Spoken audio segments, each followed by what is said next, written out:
Welcome to Let's Talk, where Spokane Talks hosts seek out and discuss the latest on a variety of interesting topics to Spokane and North Idaho. Here's today's host, Mike Fitzsimmons. Welcome to Let's Talk. I'm Mike Fitzsimmons, and we're going to talk politics today. As you probably know, we are in an election year, and perhaps one of the most important election years in recent memory. And we're going to talk with the incumbent in the 5th Congressional District, Cathy McMorris Rodgers. Cathy, welcome. Thanks. It's nice to see you. And welcome. Let's talk just a little bit about the atmosphere we find ourselves in this election year. It's pretty caustic. It is. It's pretty toxic. Yeah, it's much more. It's a different tone. It's a much more hostile political environment. Really coming out since the presidential. In 2016, and since then it has been different. I was just doing some parades, 4th of July, and I felt it on the parade route, which was the first time I'd really felt it as I went along the parade route, shaking hands on Independence Day and wishing people a happy 4th of July.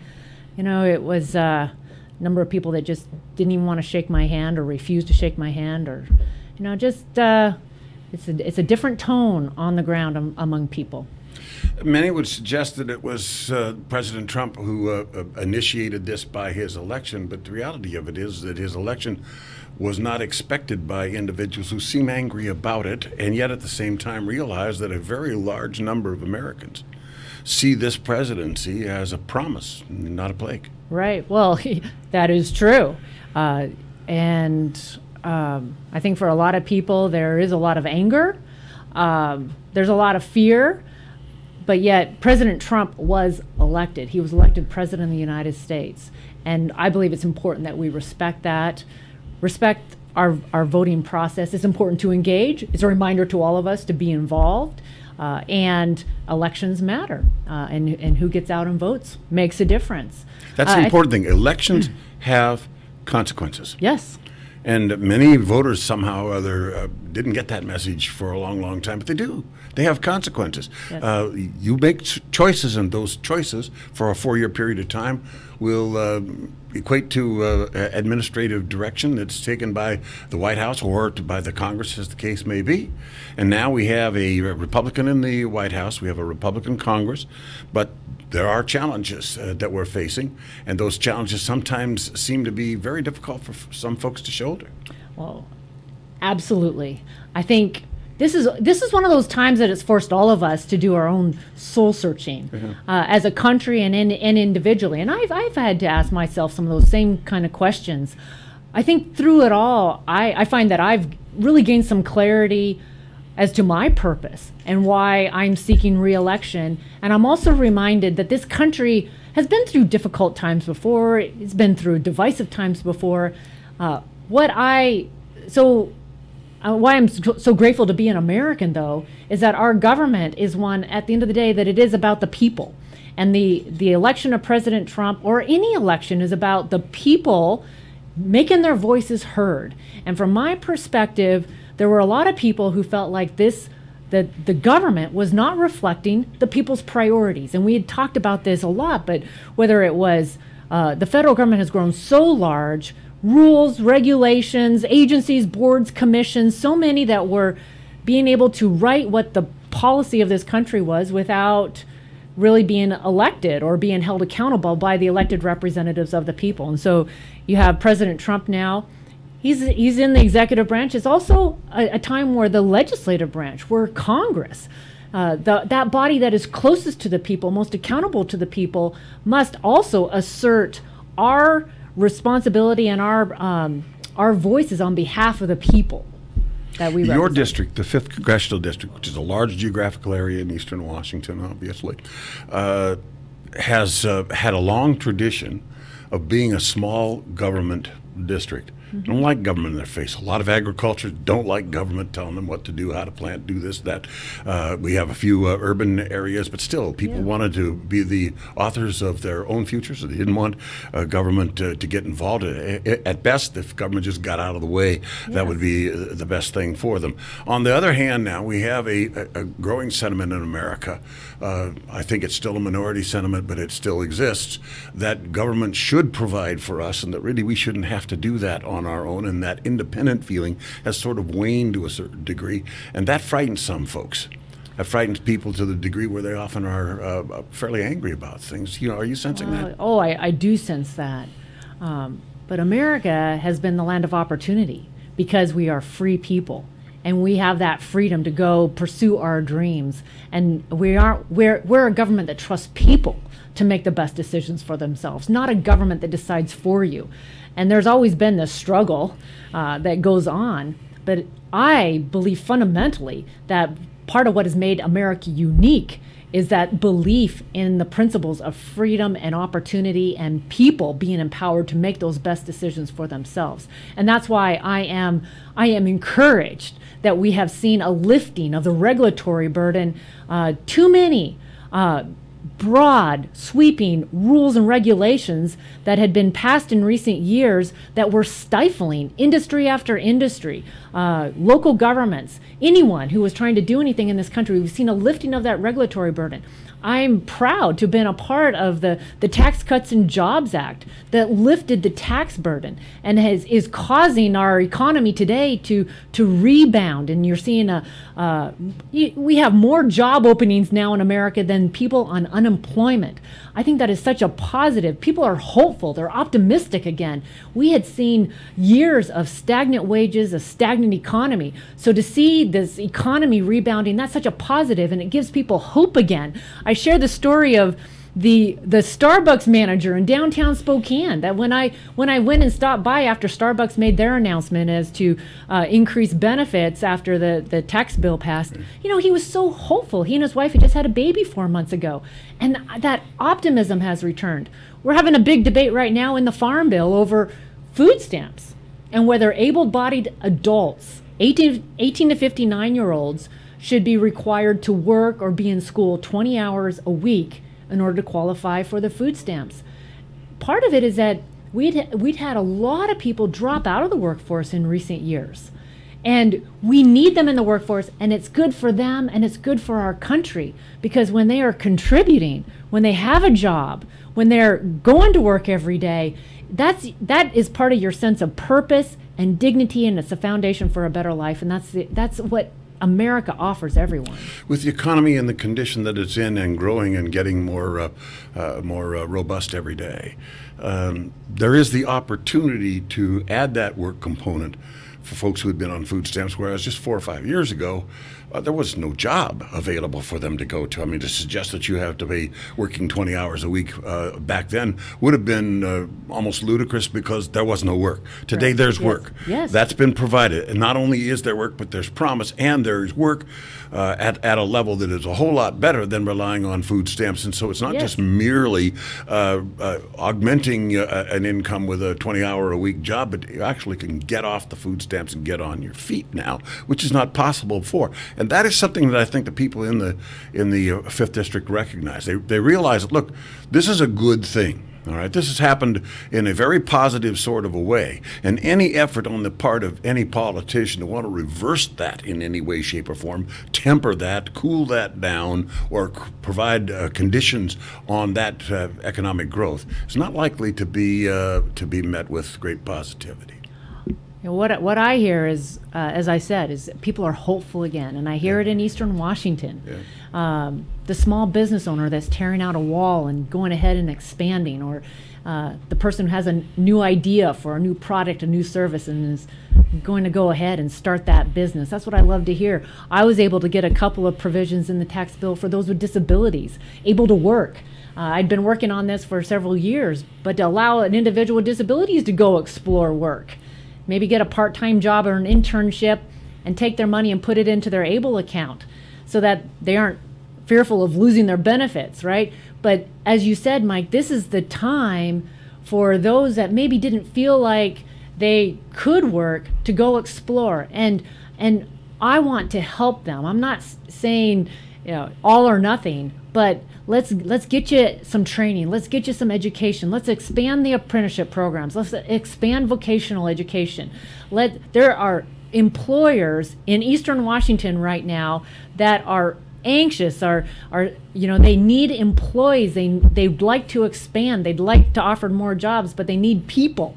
I hear it everywhere I go. They're willing to do the training. And so this is a time to be encouraging people that maybe had given up to re-engage again. This is a season of opportunity. There you and go. since it's a season of opportunity, one wonders why someone across the aisle from you folks is talking in terms of reversing this back. Let's raise our taxes. Let's re-regulate. Let's do this. Let's do that. When you hear Nancy Pelosi talk, you wonder, did she read a newspaper in the last 5 or 10 years? Because she doesn't seem to be living on the same planet as the rest of us in some respects. And even your likely opponent is an individual who strongly believes in taxes. I mean, she went so far as to literally sue her own constituency so that her party in the legislature of the state of Washington could raise our taxes.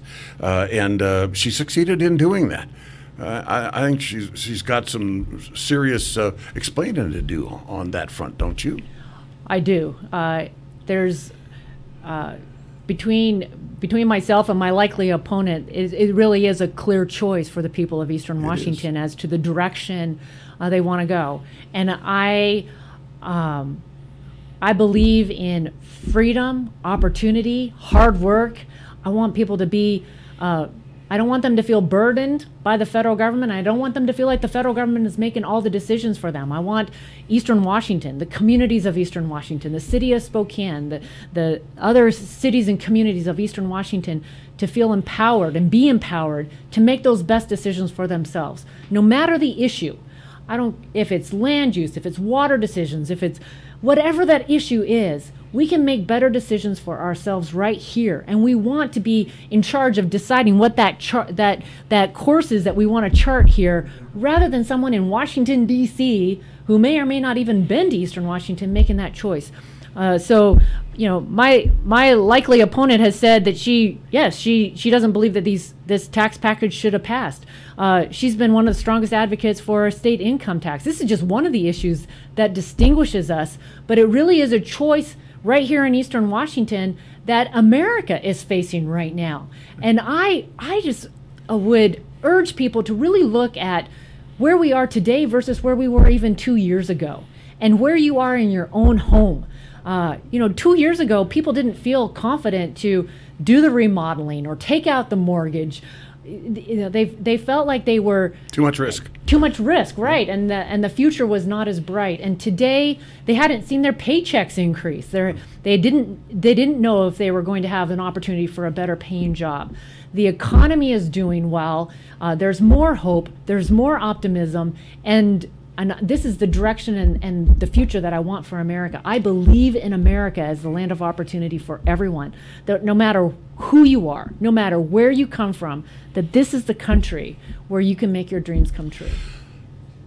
There is, however, a series of issues that, of course, divide people even in your own district.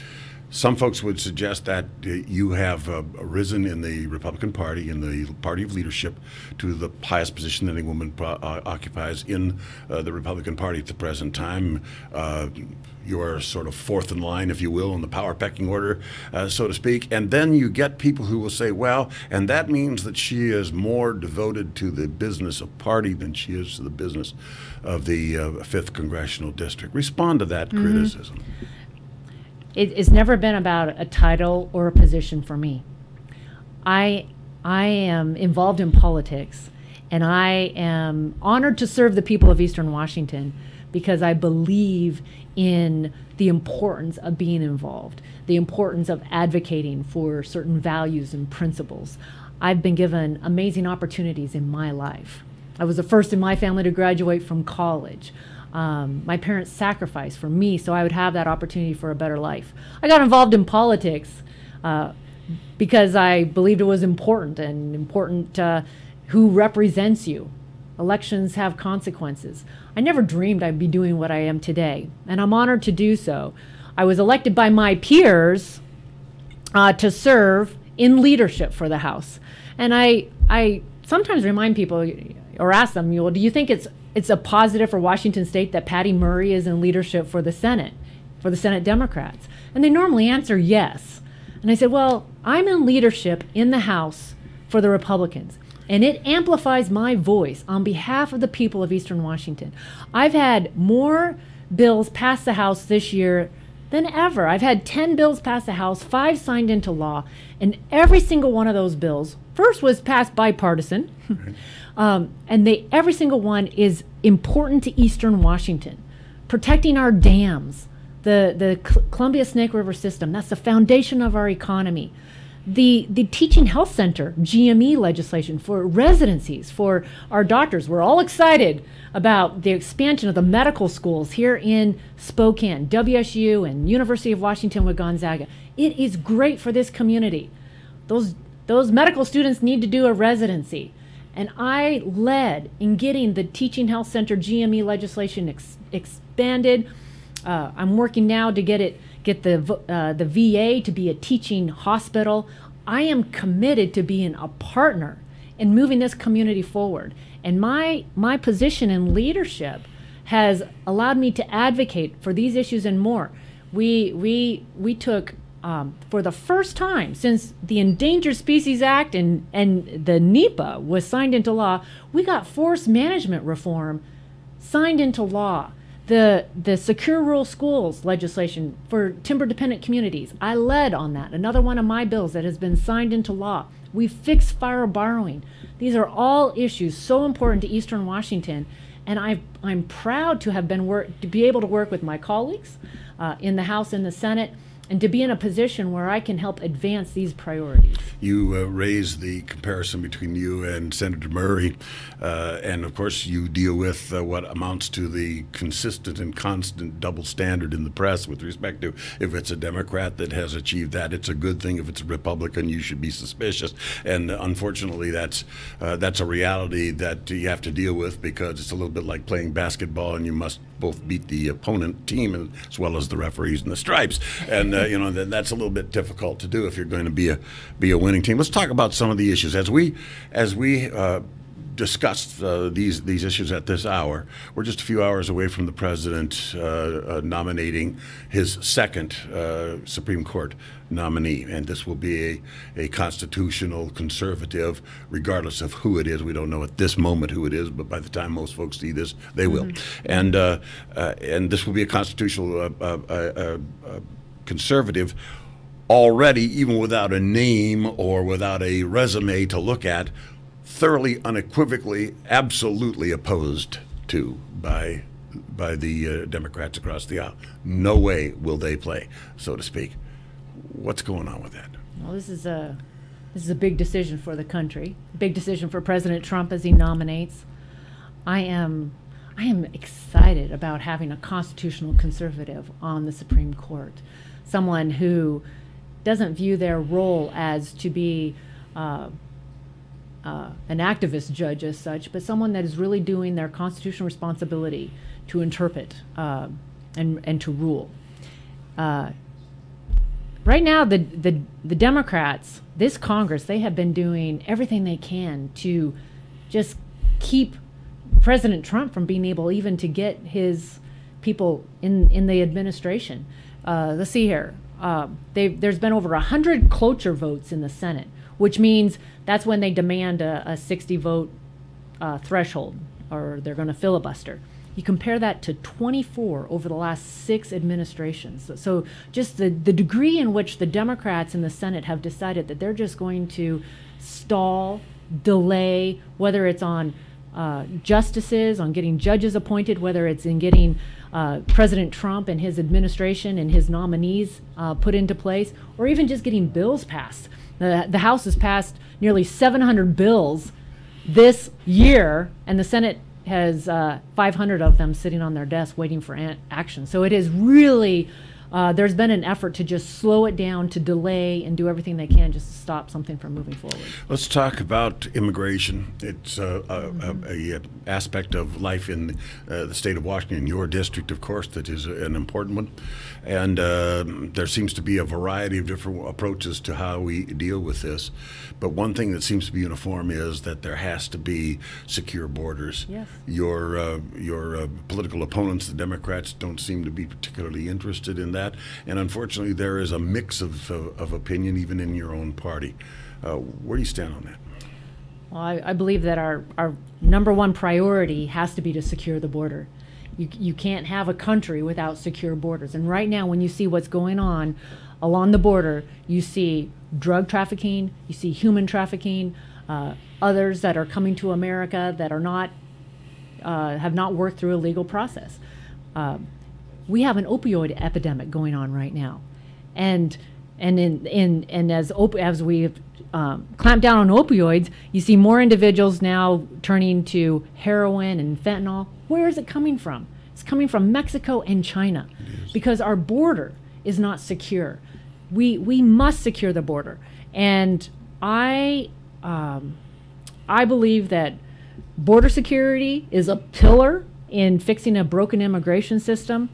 I voted for legislation week before last that included the 4 pillars, and what the president laid out as far as 4 pillars to me made a lot of sense, and that was the border security, a DACA fix, ending chain migration, and then or addressing chain migration and ending the visa lottery program.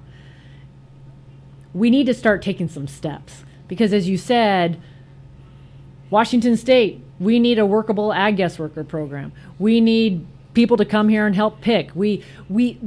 Our immigration system is broken, and because people can't come here legally, then they're doing it illegally. So that's where both parties have failed to address this. And I believe that what we laid out as far as these 4 pillars, I believe that is the way forward. But it starts with a border security. We need to do something about the DACA kids too. And what I voted for with DACA was giving them a way to get right with the law. So right now we have employment-based visas, we have education-based visas. What I supported was a new merit-based visa, where one of these kids, through education, service in the military, or working, could apply for a merit-based visa. They could become legal then, and then over a period of time get a permanent legal status. And if they continue to fulfill those requirements, then they could seek citizenship with anyone else. It would not be a separate path to citizenship. And I thought that was a good fix and a way to give these kids some certainty that they don't have right now. Have you confidence that it's going to come about eventually? I mean, it's a tough battle right at the moment. Even within the Democratic Party, there's fractions as well as factions inside the Republican Party about how to deal with this situation. It's obviously been decades that we've needed to do something on immigration. But it's time. It is time. The president has said that this is a priority for him. I believe that we'll regroup and we'll figure out something to move forward. Well, that's going to do it for this session, but there's much more to converse about, and hopefully we'll get together with the congressional member from the 5th Congressional District before election time, a time or two again, and we hope that you'll be with us when we do. I'm Mike Fitzsimmons. Thanks for tuning in to Let's Talk. Let's Talk is produced in Spokane, Washington by Spokane Talks Media, which is solely responsible for its content. Ask a question, recommend a guest, and hear this program again online anytime at SpokaneTalksMedia.com. We wish you a great day.